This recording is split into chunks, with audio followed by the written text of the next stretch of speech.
miss your chance to know what the latest sports news is in town, chances to win tickets, or just knowing what's going on with all of your favorite KFAN shows, you can follow KFAN 1003 on all of our social channels like Instagram, TikTok, and X. Stay connected and follow the sports leader, The Fan.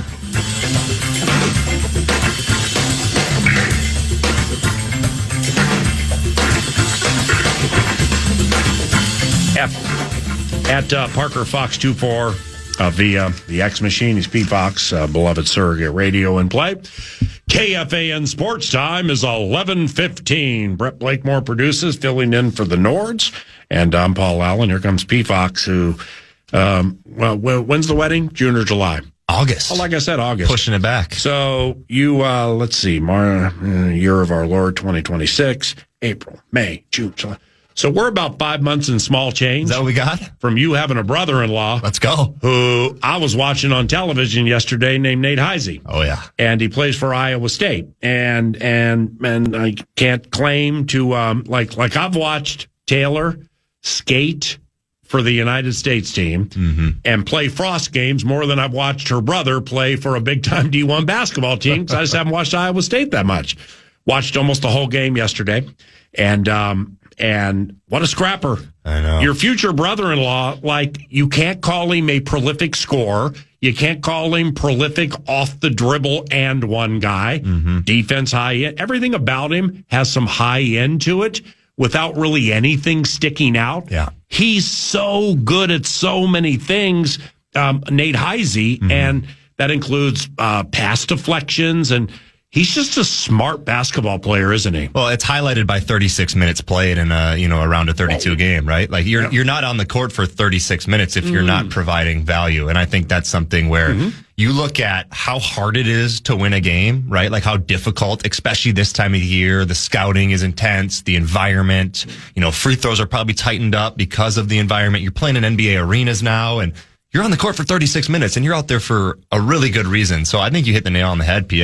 It's the deflections. It's being in the right positions defensively. It's moving the ball on offense. It's, okay, we're not getting a bucket here. Where can we go to make something or manufacture something on the offensive end of the ball? What's our transition game? They got the neutral zone in hockey. I've started to learn about this whole thing. Neutral zone drizzle. It's a big deal in basketball too. That's that area right around half court. So much offense can get done right there. Transition, defensive transition. So it's the little things. And I think that's the reason why you see Iowa State beat Kentucky by 19. And now they're playing Chicago on Friday. Now, with Kentucky, the Wildcats and Mark Pope, the $20 million roster. Okay, well, that's the bit, bro. You without looking at my Tolstoy, you daggered exactly what I was bringing up. I got you, huh? It's I believe. Correct me if I'm wrong. With super special NIL, name, image, likeness. I think they pay their players more than any school in the country. They do. I think it's number one. It is. Okay, so like Mark Pope, the coach, is like, all right, well, we've won at least one. We won a tournament game 2 consecutive years. As we go at Kentucky with the history of Wildcats basketball, that just ain't enough. But I think he was preaching to himself a little bit in that, coaches absolutely are involved and have their hands in convincing constituents to pay, the Oways and all these players certain amounts of money. When I heard that they pay the most NIL, and then I'm watching the product, and all right, they got some good players. They're shooting a lot of air balls and everything too. I was just surprised that they pumped $20 million into what I watched. Yeah, well, that's where we're at right now, right? It's the situation of, can I get a freshman? Can I get a kid out of Croatia, this kid out of Zagreb, Croatia, who's a pretty good player? But then can I get production from a freshman in March Madness? Now this kid, he plays 14 minutes, he has 2 points, he shoots the ball twice, so it's like, okay, to other end of the equation, Otega Owe and Denzel Aberdeen, guys that have played at a high level, at the Power 5 level. You take Denzel Aberdeen off of Florida's roster, he's a national champion last year, really good player. That's where they got him from? Yeah. He's a national champion last year. I can't even fathom how much money that took to get him to flip. Probably $5 million. Probably somewhere around there. College basketball is big. Yeah. College football is big too. Like Caleb Williams, I think he topped out at like $3.5 million with the NIL. That's a quarterback for the University of Southern California. These basketball players, now granted they got 15 on the team or whatever, so fewer players with more to disperse. That blows me away. My man's getting like $4 or $5 million. Well, we're talking about Mark Pope. There was a question asked to him, I think, after the first round game about Big Ten Player of the Year, Yaxel Lendenborg, who came over from UAB. Now he plays for Michigan. I think he got 7 at Michigan. And the question was to Pope, is it true he was offered 7 to 9 at Kentucky? Are you heck yeah, it was true. He said that? Yeah, heck yeah. It was the number 1 transfer in the portal, and you're at Kentucky. Wow. You don't think he's offering $7 to $9 million? Like, this is where we're at, PA. This is what's going on. But you got to help me here real quick. Aberdeen, the guard for Kentucky. Yeah, good player. Okay, so he wins a national championship with the Florida Gators. So he's playing with Walter Clayton. Yep. Now, Clayton goes to the NBA, and he has some stiff to him. I don't know what the deal is, but he can't play. Tough team. And, well, I understand that, but, bro, it's bad for business when you get traded in your first year. 1,000%. Like somebody... Not a good start, right? We took you super high in the draft and love you so much, we're going to trade you to Memphis. Okay, but Clayton in college basketball, sweet. So, and then Florida gets bounced last night by the Hawkeyes. I know, how about that? So I'm not saying like Aberdeen leaving was the difference, but if I'm like the Aberdeen cat, the only reason I'm leaving that Tallahassee Covenant is money. That's a problem. So here's what it is, right? That's not a problem? It's a problem. There needs to be, and we've heard Saban talk about this. We've heard, a lot of people talk about this, the contract bit, and we could go on for, through Common Show talking about the contract bit. But for the time being, I'll tell you exactly what's going through Denzel Aberdeen's brain. He plays on a national championship team. He plays less than 20 minutes a game. He only starts 5 games. Oh. Okay. So here I am as a 35% 3-point shooter. I'm averaging about 8 points a game, and I'm committed to this team. The season ends. We win a national championship, and there's this person in this year, and there's this person in this year. And hey, you could go to Kentucky and you could start and you could play 31 minutes a game, and you could shoot the ball 4 more times. Yeah. And you could be on a really good team with great fans. And hey, we'll give you an extra $1 million to do so. Great point. But did they remind him that was before taxes? Yeah, I don't know if they did. It's still $700,000. Well, you know what? Props to Aberdeen. Yeah. I mean, FIA, Fairness in Aberdeen Act. There you go. He left, got more money. Yeah. And they got bounced at the same time Kentucky did. That's true. So, and he gets to keep the cash. Nothing's guaranteed, right? You got to play the games. When you played when you played for Ben Johnson, University of Minnesota, or you played, where was it, Northern? Northern State. Northern State.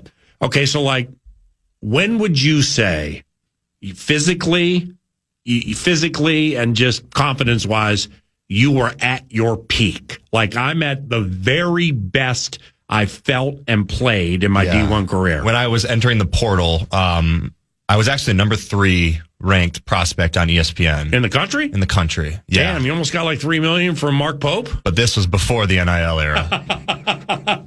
So why couldn't I be born about 3 years later, huh? But nonetheless. There'd be no Heisey, that's why. Yeah, that's why. There you go. Everything happens for a reason. But nonetheless, that's when I was at my best. And then went down with the ACL. And that's when you're at your best. Yeah. Okay. Here's the question. You at your best and the Nate Heisey I saw yesterday. Oh, yeah. I always love that one. Who wins one-on-one to 21 and why? To 21, I'm going to be exhausted, man. No. Well, really? Like you couldn't back him down? No, at my peak, What do you think he is? Rank masked? Yeah, I've ranked a tough competitor. I'll tell you what. Rank we can talk masked. Nebraska all day. Yeah. I was 225 and strong, and I had a pretty ridiculous vertical. So I'm always going to bet on the self, right? But go ahead and say it. But how fun is this now to no, be you able didn't to answer the question? I'm taking me, man. I'm taking me every day of the week. Come on. But he has handles. He's got handles, and he's tough, and he can hit it. I didn't have the 3-point shot, but I'm living at the rim. Well, that's because they never let you. Yeah. They never ran action where you get a pin down on the box and there's P-Box in the corner from 3. But you know about the little curl, the elbow curl. Get that heel down, square up. I mean, there is a PA in passing game. That's right. Free throw line extended, pick down, flash in, come out, bounce pass, back picked by the boxes. There's P-Box. Let's go, man. That's how we run passing game. Flare action too. Put that in there. All right. Now Purdue's a 2. Yes, okay, I love him. You did enter the tournament, and I'm like, all right, well, if you think Jerry Seestein and Zach Edey are going to roll in to save the day, it ain't going to happen. And now I'm watching Purdue. Nice squad, man, and Painter's a good coach. Yeah. How far do you think they can go? I have them in my national championship game, which I know it's a little.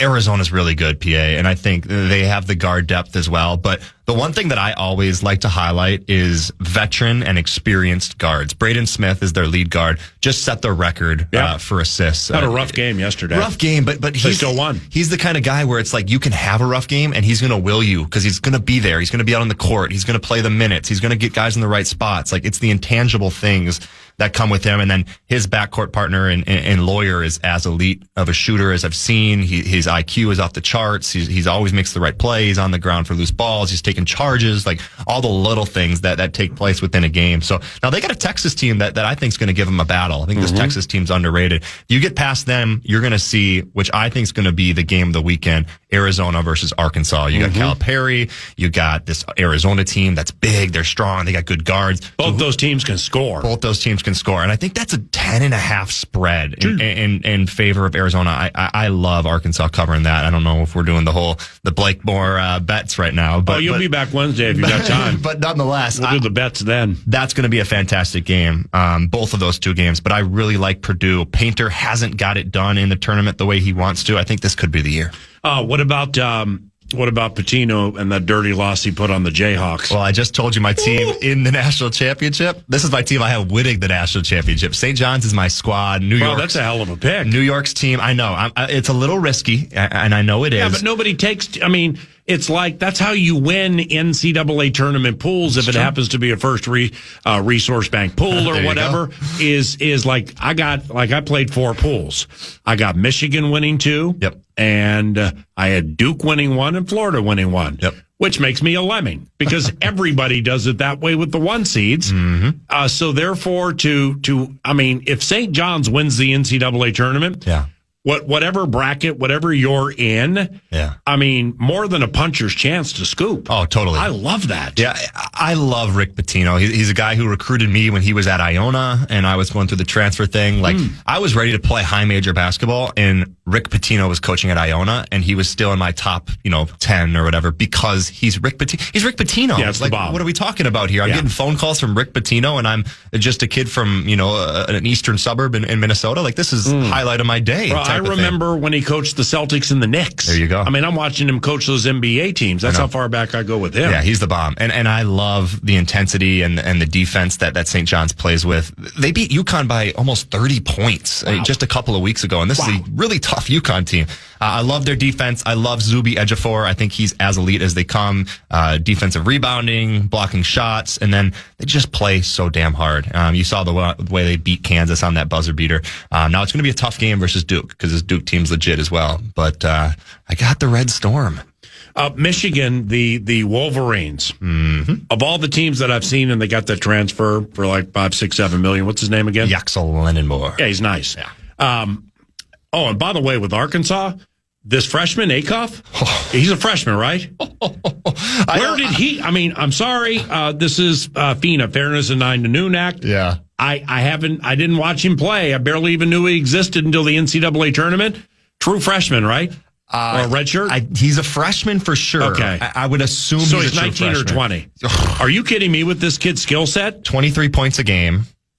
He had 36, I think, in the last game. What is it, Darius Akoff? Darius Akoff. He is nice. Allen Iverson just came out with the bit talking about how he's the truth. This kid is, and I'm telling you, we talked about this Arizona matchup. This is why I love Arkansas, because they got this kid, Darius Akoff Jr. He's unbelievable. The talent. He's going to play in the NBA for a very long time. And do you think can he go to the next draft, or does he have to play one more? I think he'll be out after this year. I didn't know what the rules were. I think, especially the way he played in their last game, just absolutely dominating. If you got Mark Pope over there in Lexington giving people $5 million, How excited is he to give Acuff 10? I always love that. To get him to transfer to the Wildcats. Well, here's another dynamic, right? Is that we're talking about these kids, and yeah, if you're a lottery pick, you're gonna make more money in the NBA draft. But hey, I got 3 more years to make $5 to $7 to $8 million as a college player, live the college lifestyle, and I'm the dog. I don't have to. I got to listen to the coach, but it's not the NBA vibe or anything. Yeah, there's a whole nother kind of deal of being a professional athlete that comes with, hey, you're in college and you got to take classes, but these kids aren't, you know what I mean? Honey. So, and I won't go there. They have tutors. Yeah, right. They do. They definitely do. Tutors is a friendly way to put it. All right, that's Parker Fox at Parker Fox 24 via X to maybe a little more college basketball, but to the Timberwolves and the NBA in our final segment with P. Fox around the corner on KFAN.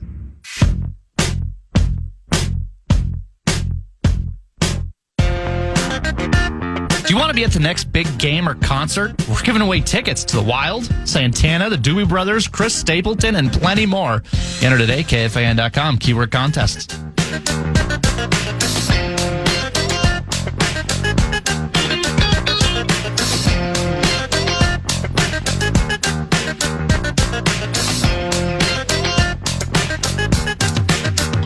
Bones Highland. Oh, I don't know how much you watched last night, but it was the Timberwolves were losing at the Garden, or the new version of the Garden, TD Garden, I think it's called. Mm-hmm. And Tatum, Jason Brown, and Jaylen Brown, and Jason Tatum, Jaylen Brown, Derek White.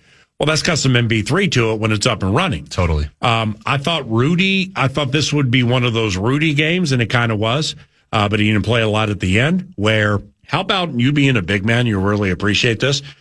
Finchie, when he catches Phoenix with, I don't know, Ryan Dunn, Royce O'Neal, whomever, and then he catches Utah, down Kessler, down Markkanen, down all their bigs. Mm-hmm. I mean, when you catch some of these teams that just legitimately have no chance against Gobert if he can catch the ball. Yeah. And he'll get the offensive rebound if he misses it. Well, Garza played about as well as he could last night. But Boston, even with Cada, that's one of those teams where you can really put Rudy in a good spot to thrive offensively. Mm-hmm. And things seem to be going pretty well with Rudy.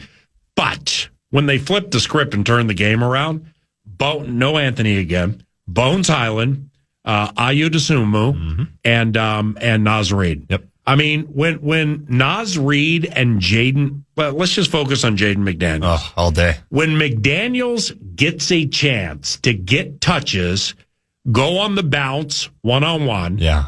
I mean, I've heard this and read this, and maybe Finchie said it before 9 to noon, but like sometimes Jaden's in a weird spot where you got Julius, who he likes to gun. Anthony likes to gun. DiVincenzo likes to shoot. Jaden is calling card is that of defense, but he can score. And when he gets a chance, like we saw last night, man, he has a fearless ferocity to him that I like. I think people forget the skill level that Jaden has offensively because he is such an elite on-ball defender. And now when you add those things together, like when Jaden plays hard defensively, he's making it tough for Jason Tatum to bring the ball up the court. Like that energy transitions not only through your team, but it transitions to the offensive side of the ball. And I don't know stats on it, but like when I see Jaden get involved early on the offensive end, and it's not Anthony Edwards ISO, Julius left-hand drive, muscle up, like when we're including Jaden on the offensive side of the ball, like it ends up being a really good game for Jaden because not only can he score from the three, but he can get inside. He's got this little slow step Euro that he loves. His touch is good. He's long, so he can finish over defenders. Like there's so many things offensively that I think we miss with Jaden McDaniels. So I love that you brought it up because he needs to be a focal point. Not only when Ant isn't here, but when Ant's back as well. That's on Ant. But it is on Ant. But it's also on Finch, and it's on the system, and it's on what we're running. And it's, hey, can we get Jaden involved early? When Naz comes off the bench, can we get Naz a look early? Can we get these guys involved? Because as you know, if you're involved on the offensive end, you're really going to be involved on the defense end. Yeah. And that's a championship team. Okay. Well, when the players after certain games consistently keep saying, we stopped running the plays.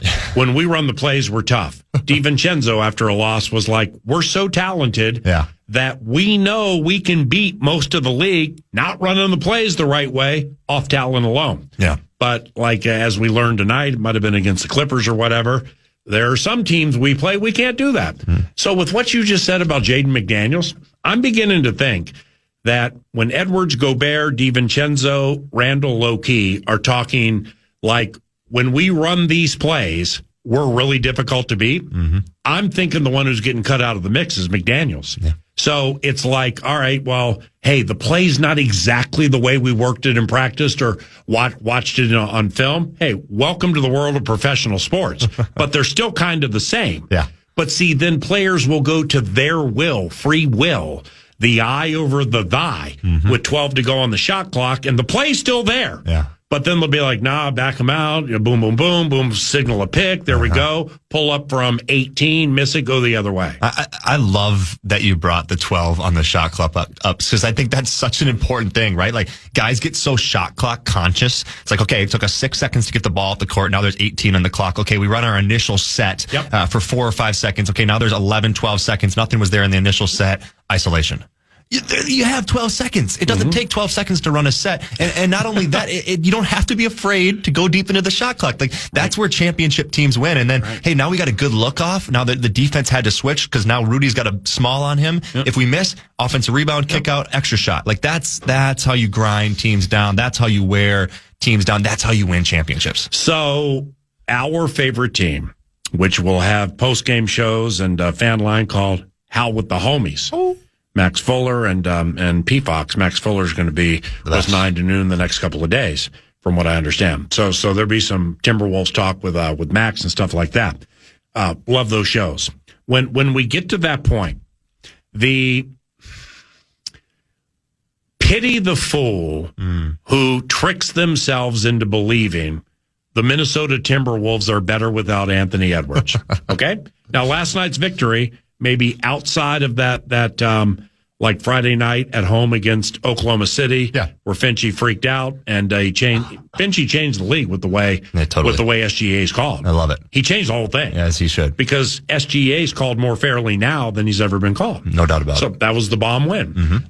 So there probably are a handful, but like last night at Boston, 10-point dog, down your alpha. Yeah. And you're having some rebounding problems, and Finchie's getting public with Julius Randle and stuff. So you got some consternation within the Covenant. Super cool win last night. So pity the fool who actually believes they're better without Anthony Edwards. Yeah. Also pity the fool who doesn't recognize there are certain players on this team who are having more fun not having Anthony Edwards on the court. I know. And it's nothing personal, but it's because they get chances. Yep. They get the opportunity where, I mean, if you leave Anthony trapped in the corner and you go I, not thy, you go my will over Finchie's will or over the alpha's will, and it doesn't work out the right way, you're going to get a glare. You're going to get an eye roll. What about me? I mean, because he's one of the best overall players in the NBA.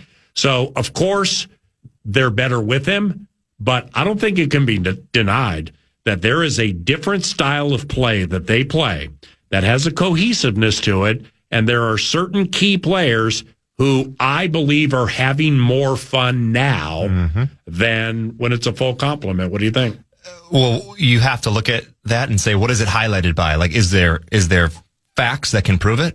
The Celtics scored 92 points last night. They're the second in the league in offensive rating at 119. Wow. That's minus 27 if my math is right. Wow. Like, and it's the same thing we talked about earlier, PA, is, hey, I'm involved on the offensive end. I'm going to be involved on the defensive end. Yeah. And we're going to hold such a great take. And we're going to hold Boston to 5 for 25 or whatever it is. And you almost need to have had to play basketball to understand what Parker's saying. Oh my gosh. You know, because people who played basketball in whatever, middle school, high school, college, or whatever. Not necessarily. No, you got to have a coach. Yeah, you're right. Who reminds you, and I seem to say it to you every week. Hey, P-Fox, no bounce passes in the key. Stop picking your dribble up at the baseline. And I promise you, when your defense gets going, your offense will go with it. It all starts there. I mean, you've heard it a million times from coaches. There's a flow state, there's a psychological thing that happens when you're in the game versus when your head's not in the game. Right. And when things are going well for you and there's little things happening and you're out in transition and Io DeSumu's flying up the floor and Bones Highland's making plays and it seems natural, but that doesn't come natural. Like it's not a natural thing. It has to occur. And that's what happens. 92 points. Yeah. 15 points in the fourth quarter. Like that's winning recipes. That's Tatum ain't right. He's not getting there. He's playing 20 some odd a game. Looks a little paunchy to me. It looks like he just needs to cut a little weight. Boston's eyes are open too, seeing Cade Cunningham out right now, and they're 4 games out of the East. We have a chance to steal that 1 seed, so I know they're getting hungry too. If the Knicks don't get to the NBA Finals this year, if they have their full complement with Brunson, OG Anunoby, Bridges, I don't think he's playing very well right now, but I don't exactly know what they ask of him. Then you got Cat, and who's the other one I'm missing? Oh, you're missing Mitchell Robinson, Anunoby, OG Anunoby. Yeah, whatever. If they have their full complement, you know, Clarkson, he's seen his better days, but he can pop off the bench. Landry Shamet can pop off the bench. So they got about 7 or 8, where if they're healthy, then and they don't get to the finals with Cade Cunningham down, that's a problem. I know. Yeah, they should be the best in the East, right? They should be, and they're probably expecting too much from Jalen Brunson. When you highlighted, they have guys, OG, Mikal Bridges, Josh Hart, yeah, he's been hurt. Clarkson, Jose Alvarado. Yep. So there's a bunch of names, but I like New York, but I don't think throughout a 7-game playoffs. I think it's the Pistons. I think they just have too much right now. Without Cunningham, he'll be back. He'll be back. He'll be back. You think so? He'll be back by playoff time, and Jalen Duren is playing at he's not an MVP. There's other guys in the league, but he's playing at an elite level. See, a bottom feeder, this actually has more of a puncher's chance than the NBA generally offers. Yeah. Like when you get into the play-in, okay, I think we got like Atlanta in there and some other teams. But because I think the Knicks should be the team to get there without Cade Cunningham. Yep. I don't trust Boston because I don't think Tatum's right. Yeah. And I don't like their interior game. So therefore I think they'll lose rebounding battles. But like with the play in and the bottom 4, like say, do you know who those are? 5 to like 10? It would be like, Orlando's in there. Atlanta's in there. Chicago in there, maybe. Maybe not. I got it right here. It's, you got Philly. You got Orlando. You got Miami. And you got a sneaky little Charlotte Hornets team. Okay. If Philly's playing Embiid, I like Philly in a certain way, where I don't think he's played much of late. Like Andre Drummond's playing a ton, but if somehow they can, Maxi's done for the year, right? I don't know if he's out for the year. He's been in street clothes for a while, but Quentin Grimes, he can really play too. Bro, Edgecombe is good. I like VJ. And he's going to be so good next year, his second year. I like VJ. We like you. All right, tell Taylor I say hi. Congratulations they beat Vancouver the other night, right? 3-1 win. They're the Frost are rolling. They're hot. Right on. Tell her I say hi. Love you guys and see you soon. Love you, man. Parker Fox, 9 to noon each and every Monday and Wednesday. Back after this. And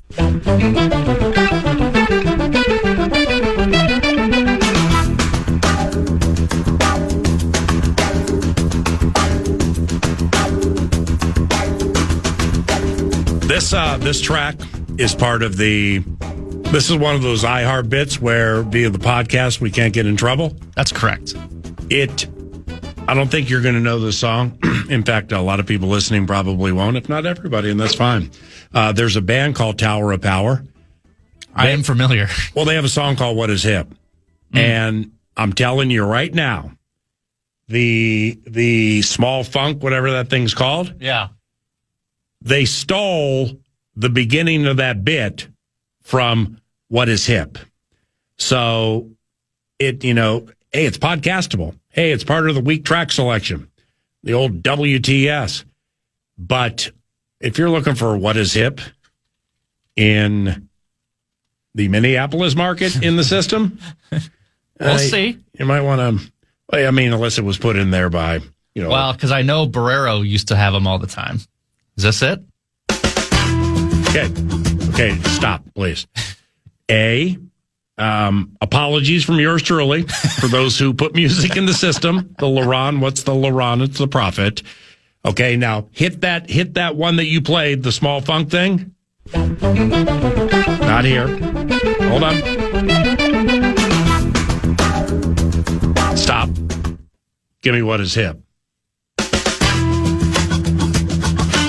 Hey, you thieves! It's so close, bro. It's unbelievable. Hey, don't tell anybody. We're gonna pick off the beat of a song that's 40 years old, and nobody's ever gonna know that we ripped it up. But most importantly, Double B is gonna be able to keep his job because nobody's gonna get fired because of the weak track selection. That's really cool. Did I leave out anything with the Wild today?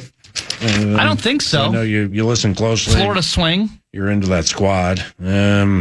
Physical first period. There was a power play formation question that I wanted to hit Micheletti with. Oh. I'm sure I've seen it.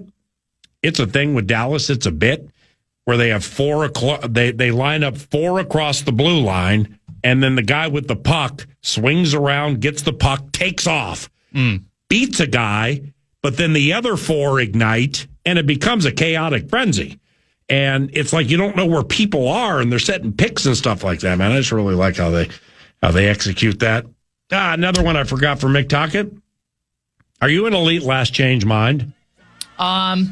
I'd like to think so, but probably not. Yeah, see, I think it's home ice. You get the last change. You get to decide what the matchups are, yeah. Yeah, like the first time. Mm-hmm. Like I'm supposed to believe it stays that way the rest of the game? You know, does it stay that way the rest of the game? That's my knowledge, yeah. All right, well, last change definitely mattered in that game against Dallas because Heinze was able to keep Faber and Brodin against Robertson at key times. So I'm not an elite last change mind. Nevertheless, Double B is, and that's why we had him today. It's always great seeing you. Good job. Thank you. For Brett Blakemore, I'm Paul Allen. The program's around the corner. Thank you for listening to KFAN. God bless you and all of your families, and have a wonderful day. Bye. Podcast today's Paul Allen Show, or listen back to previous show and interviews by going to the iHeartRadio app or KFAN.com.